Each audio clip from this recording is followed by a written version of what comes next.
दोस्तों, आज हम आपके लिए महात्मा बुद्ध की ऐसी कहानी लेकर आए हैं जिसे सुनकर आप अपने अंदर उठ रहे गंदे और वासना के विचारों को अवश्य रोक पाएंगे। उससे पहले अगर आप भी भगवान बुद्ध को दिल से मानते हैं और उनके सच्चे भक्त हैं तो कहानी को पूरा सुने और चैनल को सब्सक्राइब करके कमेंट बॉक्स में नमो बुद्धाय अवश्य लिखें। एक बार एक युवक गौतम बुद्ध के पास आया और गौतम बुद्ध से बोला कि हे बुद्ध, मेरे मन में इतने गंदे विचार क्यों आते हैं? मैं नहीं चाहता कि मेरे मन में गंदे विचार आए, पर मेरे मन में हमेशा काम वासना के विचार चलते रहते हैं और मैं इनके बारे में सोच सोच कर बहुत परेशान हूं।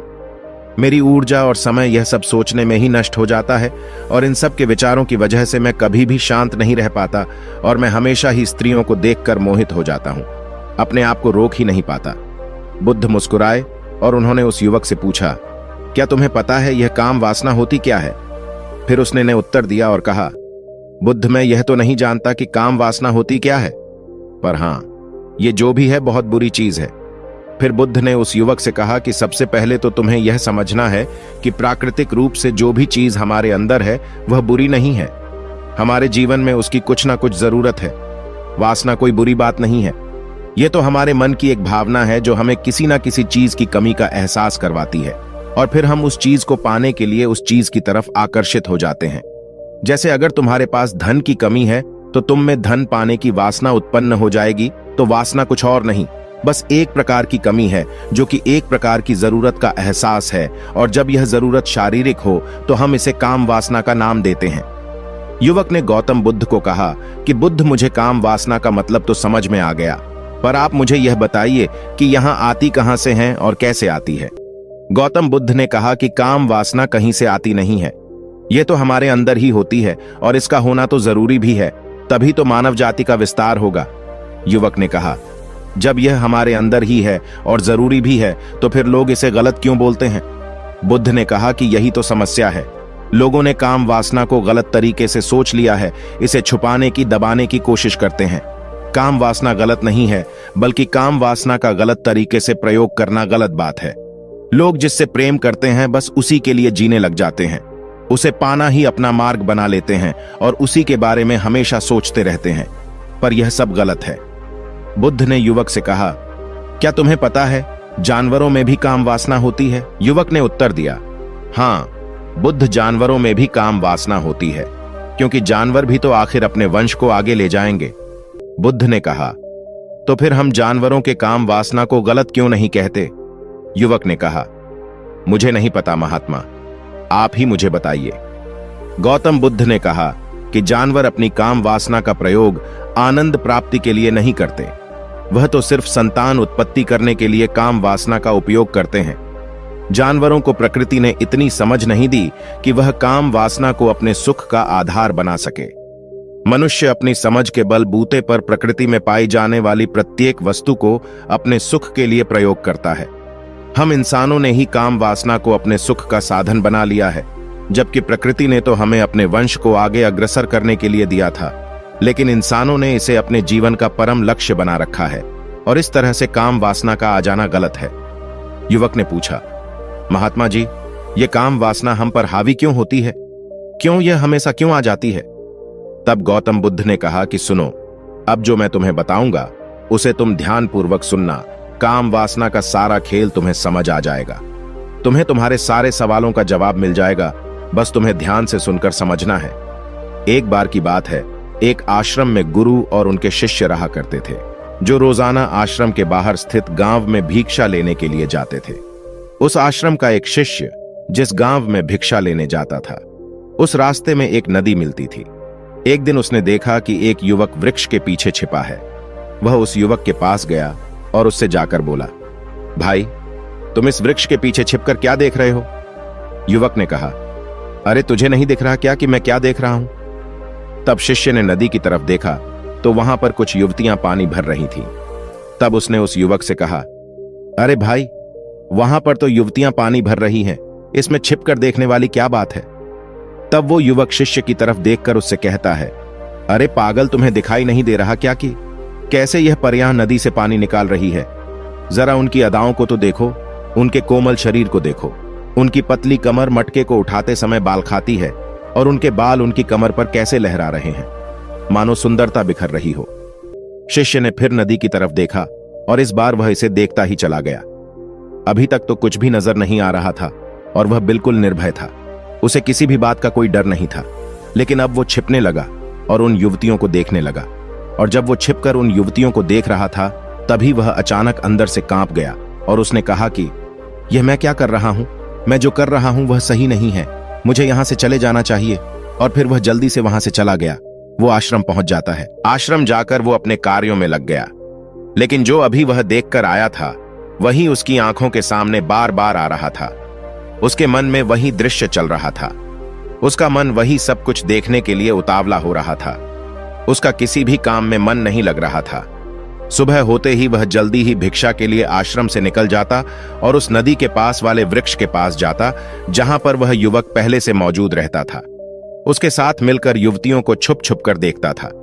अब वह रोज ऐसा करने लग गया। यह उसके रोज का काम हो गया। अब उस शिष्य का मन किसी भी काम में नहीं लगता था। वो हमेशा ही किसी न किसी प्रकार के विचार में उलझा रहता।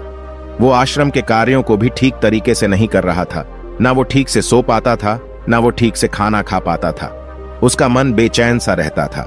उसका मन बार बार उन युवतियों के सौंदर्य को देखने के लिए लालायित होता रहता था। जब गुरु दीक्षा देते, तब भी उसका मन कहीं और विचारों में खोया रहता था। गुरु ने अपने शिष्य की इन हरकतों को भांप लिया था। तब एक दिन गुरु ने शिष्य को अपने पास बुलाया और कहा कि आज से मैं भी तुम्हारे साथ भिक्षा मांगने चलूंगा। तुम और मैं साथ साथ भिक्षा मांगने चलेंगे।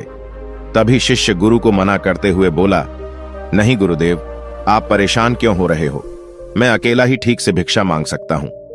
गुरु ने शिष्य से कहा कि ठीक है, तुम अकेले ही भिक्षा मांगने जाओ। शिष्य तुरंत वहां से भिक्षा मांगने के लिए निकल गया। उसके जाने के बाद गुरु भी आश्रम से निकल गए और शिष्य का पीछा करने लगे कि वो कहा जाता है, किससे मिलता है। ये सब देखने के लिए उसके पीछे पीछे चलने लगे। कुछ आगे जाने के बाद गुरु ने देखा कि उनका शिष्य एक युवक के साथ एक वृक्ष के पीछे अपराधी की तरह छिपा हुआ है और छिपकर कुछ देख रहा था। गुरु भी अपने शिष्य के पीछे गए कि आखिर उनका शिष्य क्या देख रहा है, जिसे देखने के लिए वो वृक्ष के पीछे अपराधियों की तरह छिपा हुआ है। गुरु ने देखा कि उनका शिष्य वृक्ष के पीछे छुपकर युवतियों को देख रहा था, जो कि नदी से पानी भर रही थी। तभी गुरु ने शिष्य को कहा कि तुम क्या देख रहे हो? अपने गुरु की आवाज सुनकर वह शिष्य घबरा गया और उसके पसीने छूटने लगे। वह थर थर कांपने लगा, जैसे किसी चोर को चोरी करते समय रंगे हाथों धर लिया हो। उसकी हालत खराब हो गई। वह कुछ भी नहीं बोल रहा था। उसके मुंह से कुछ टूटे फूटे शब्द ही बाहर निकल रहे थे। वो अपने गुरु से नजर भी नहीं मिला पा रहा था। गुरु ने शिष्य की तरफ देखा और कहा कि मेरा शिष्य तो निर्भय था, उसे तो किसी भी चीज का डर नहीं था, लेकिन यह क्या, तुम तो डर के मारे कांप रहे हो। शिष्य ने गुरु से कहा कि मुझे माफ कर दो गुरुदेव, मेरा इसमें कोई दोष नहीं है।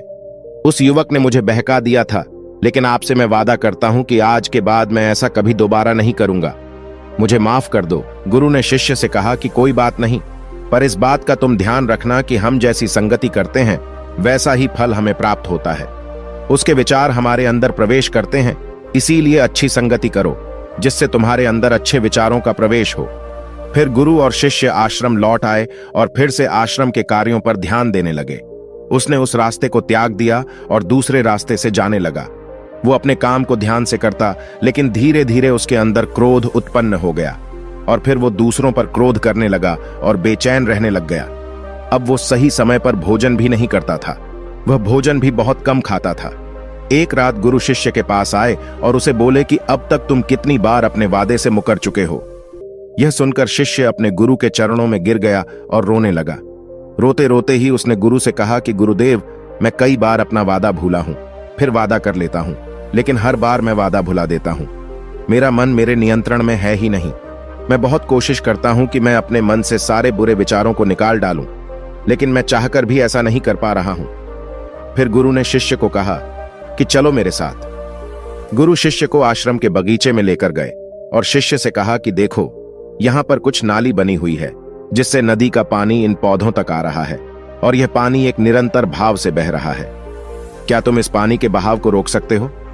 शिष्य ने कहा कि हां गुरुदेव, मैं इस बहाव को रोक सकता हूं। फिर शिष्य ने मिट्टी उठाकर उस नाली में डाल दी। वो पानी कुछ देर के लिए रुक गया और फिर कुछ समय बाद मिट्टी के ऊपर से पानी बह गया। गुरु ने शिष्य से कहा, अरे यह क्या, यह तो पानी रुका ही नहीं, फिर शिष्य ने कुछ मट्टी पत्थर उठाकर उस नाली में डाल दिए और फिर कुछ समय के लिए पानी रुक गया, लेकिन फिर उस पत्थर के ऊपर से पानी निकल आया। फिर गुरु ने कहा कि यह क्या हुआ? पानी तो फिर से बह गया। तुम तो बोल रहे थे कि तुम इसे रोक दोगे। क्या हम किसी काम को रोकना चाहे तो क्या हम उसे रोक नहीं सकते? तब शिष्य ने कहा, कोई बात नहीं गुरुदेव, मैं इस पानी को तो आपको रोक के दिखाऊंगा। वह फिर से एक भारी सा पत्थर लेकर आया और उसे नाली पर डाल दिया और पानी रुक गया। तब गुरु से कहा कि देखा गुरुदेव, मैंने कहा था ना कि पानी को मैं रोक दूंगा। मैंने पानी को रोक दिखाया, आपकी बात मैंने पूरी कर दी। गुरु मुस्कुराए और बोले, अच्छा जरा ध्यान से देखो पा, ये रुक गया क्या? वो तो पीछे की नाली से बाहर आ गया और अगल बगल से बह रहा है। और ध्यान से देखो, इस पत्थर के आगे भी आ गया और यह पानी अपना रास्ता बदलकर फिर से आगे की तरफ बह जाएगा। और फिर कुछ देर बाद ऐसा ही हुआ। फिर गुरु ने शिष्य को समझाया कि तुम्हारे साथ भी तो ऐसा ही चल रहा है। तुम बार बार प्रयास कर रहे हो, पर हर बार तुम्हारा प्रयास टूट रहा है और यह हमेशा टूटता ही रहेगा। तुम कितना भी मिट्टी पत्थर रख लो, लेकिन पानी तो अपना रास्ता बना ही लेगा। यह सब देखकर शिष्य ने गुरु से कहा कि हे गुरुदेव, क्या कोई तरीका नहीं है जिससे मैं गंदे विचारों से बाहर निकल सकूं और यह मेरे मन में आए ही नहीं?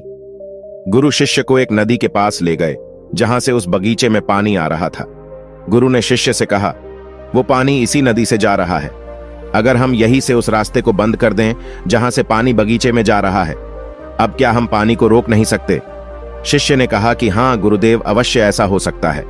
मैं इस पानी को यहीं से बंद कर देता हूं, तब आगे की नाली में पानी जाएगा ही नहीं और फिर बगीचे में पानी जाएगा ही नहीं। फिर शिष्य ने नदी से जाने वाले रास्ते को बहुत मेहनत करके पत्थर और मिट्टी डाल डालकर बंद कर दिया और गुरु से कहा कि गुरुदेव, मैंने पानी को बंद कर दिया है, अब यह पानी बगीचे में जाएगा ही नहीं। तब गुरु ने कहा कि अगर पानी बगीचे में नहीं जाएगा तो पौधों को पानी कहां से मिलेगा? उन पौधों को तो पानी की आवश्यकता है और उन पौधों में कुछ पौधे तो ऐसे हैं जिनको रोज पानी की आवश्यकता है। वह तो मुरझाकर मर ही जाएंगे, उनका क्या होगा? पानी तो हमें खोलना ही होगा। शिष्य ने गुरु की बात सुनकर वापस नदी से जाने वाले पानी का रास्ता खोल दिया। तब गुरु ने शिष्य से पूछा कि अगर हम इस नदी के पूरे पानी को बगीचे की तरफ कर दे तो क्या होगा? तब शिष्य ने जवाब दिया कि गुरुदेव, वहां पर जितने भी पौधे हैं वो गलकर नष्ट हो जाएंगे, वहां पर कुछ नहीं बचेगा। फिर गुरु मुस्कुराए और बोले, तुम इस बात को समझो कि हमें किसी भी चीज को रोकना नहीं है, बस हमें हमेशा संतुलन बनाए रखना है। कम पानी से भी पौधे नष्ट होते हैं और ज्यादा पानी से भी पौधे नष्ट होते हैं। हमारा जीवन संतुलन से ही चलता है।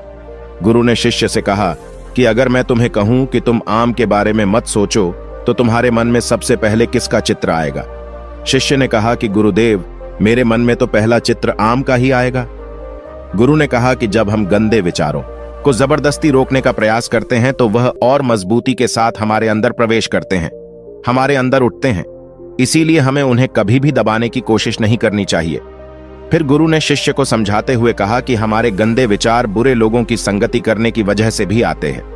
कई बार क्या होता है कि कामुकता हमारे अंदर होती नहीं है, लेकिन कुछ अश्लील लोगों के साथ रहने की वजह से ये हमारे अंदर हावी हो जाती है। फिर शिष्य ने कहा कि गुरुदेव, आप सही कह रहे हैं, मैं अपने मार्ग से भटक गया था।